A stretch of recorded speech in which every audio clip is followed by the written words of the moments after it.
Good morning all, and another fine day here in Dublin. So heading down to work this morning through one of my local parks here in North Dublin. And today I thought we'd talk about the whole threat on the Falklands by the United States. Right, so background to this. The Falkland Islands, also called the Maldives in Spanish, are a group of islands off the coast of Argentina, a good distance off the coast of Argentina, that are claimed by the Argentinians and the British, the UK. They were originally unoccupied until British settlement there took place, and mainly settlement due to whaling for whaling purposes for the British whaling fleet. The people that live there are from the United Kingdom. They've been there for quite some time, a couple of hundred years now, and they are British citizens and very proud of it. There was no distinct native population there before the British turned up. So the only people who basically had any claim to living there were the British. Now, when Argentina became independent, these islands started to become a bit of a controversy between Argentina and the United Kingdom. Initially, the Argentines had no real use for or want to take the islands, and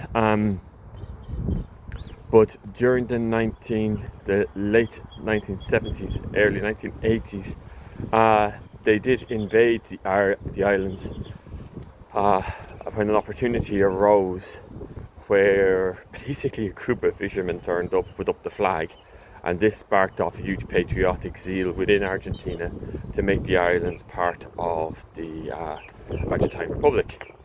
The British sent a war fleet to the region and basically bet the Argentinian Navy and landing forces off the island, resulting in the islands remaining under British control.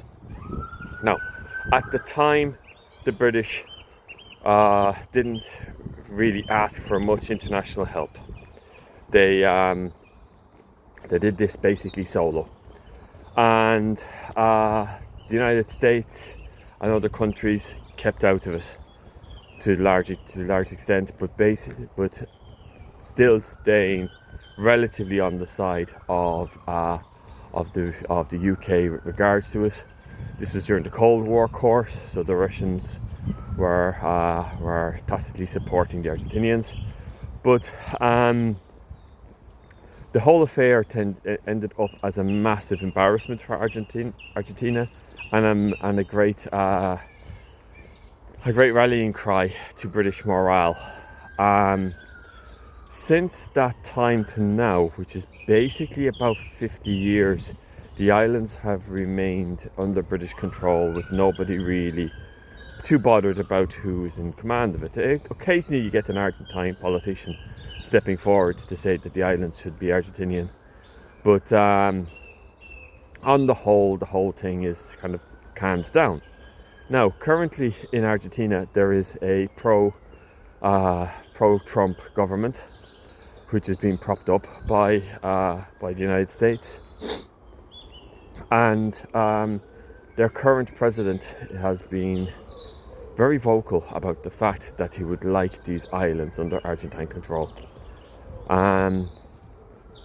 This has largely gone under the radar until about a week ago, where Donald Trump basically made it known, of course through Truth Social, because that's how he communicates with everybody these days, that the Americans were reconsidering the position of the Falkland Islands. Now, a couple of things to say about this, especially from an Irish perspective. Firstly, the islands are sovereign British territory and the people who lived there are British, and nobody else was there beforehand. So this is a little bit rich coming from Donald Trump and the American administration. It would be different. It's a different situation than in Northern Ireland, for example, where there was a population there before, and there were two vying populations for the territory, each with different political ideologies.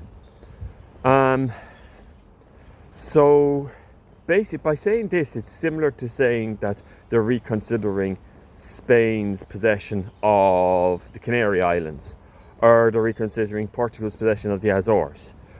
Alright, so it's a bit, it's kind of a bit farcical in that regard.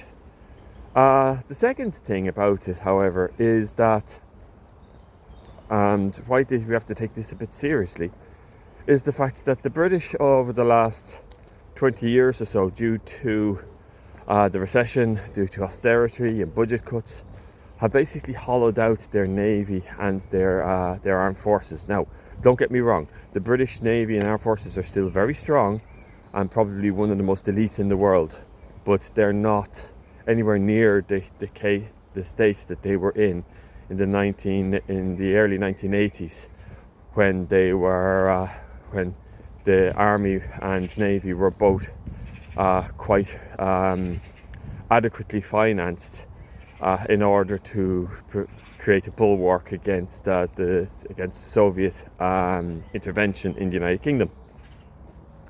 So, should the Argentines decide to invade the island again, and let's call a spade, this is the way the world is at the moment, you can't discount that. The Americans support them on it. I can't see how very much that the United Kingdom can do about it, all told. That's the second factor. The third fact is that based on history, and that's like the United States can't really be going around poking holes in other people's territories. Especially as a lot of the possessions that the United States acquired down through history were done in a very similar format. The Louisiana Purchase, the Alaska Purchase being two that jump to mind, but most especially Hawaii, which was a British territory at one point, and then became United States territory and eventually United States state. So why is he doing this? Why is he poking holes or bringing up the ghosts of wars past? Well, there's not much love lost between Donald Trump and Sir Keir Starmer, the British Prime Minister. And for some reason, Trump has gotten a bee in his bonnet with regards to the fact that Starmer refused to jump straight in blindly to aid in the war with Iran. Especially over the Chagos Islands and Diego Garcia military base that's there. I think Trump is trying to find some scapegoat, somebody he can kind of hitch the problems of the war on, and trying to do it with his own cabinet, and that would cause a lot of political heartache to him. So he's looking for an outsider to basically point at. And the old revolutionary enemy, and especially this year being the 250th anniversary of the revolution, so it's all very much in people's minds, is a nice target. We saw that during Taoiseach Micheál Martin's visit to the US, where he did take a cheap shot at Sir Keir Starmer. It's a bit honestly, the whole thing is a bit pathetic, but it's still quite serious, and that I think is the running theme that we've had over the last year and a bit of Donald Trump's presidency.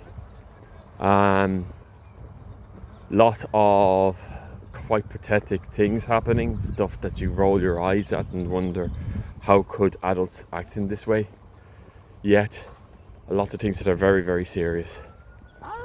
So what would be the outcome of this? Well, it'll embolden Argentina for one, and it shocks the British for another. And from an Irishman's perspective, most Irish people basically feel that, look, whoever is in control of the islands is in control of the islands. It doesn't really affect us directly.